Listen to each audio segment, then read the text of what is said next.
যোগী আদিত্যনাথ যেভাবে মুসলমান সম্প্রদায়ের লোককে উল্টো করে টানিয়ে সিধা করার কথা বলেছিল, তার 24 ঘন্টার মধ্যে আমি বলেছিলাম যোগী আদিত্যনাথজি, এটা ইউপি না, এটা বাংলার মুর্শিদাবাদ। মুর্শিদাবাদে আমরা বসবাস করি, আমরা কোন সাম্প্রদায়িক রাজনীতি করিনি, কোনদিন করব না। কিন্তু আপনি যদি মুর্শিদাবাদের মাটিতে দাঁড়িয়ে আমাদেরকে উল্টো করে টাঙিয়ে সিধা করতে চান, আমি হুমায়ুন কবির মাত্র 2 ঘন্টা সময় নেব।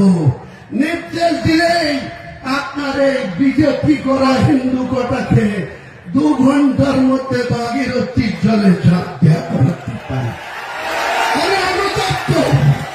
আমি অনুতপ্ত, দুঃখিত। আমি রাজ্যের মুখ্যমন্ত্রীর কথা রাখতে গিয়ে সেদিন এই হিন্দু ভাইদের মনে যে আঘাত পেয়েছিল, আমি তার জন্য আজকে প্রকাশ্য এই লক্ষ লক্ষ মানুষের সামনে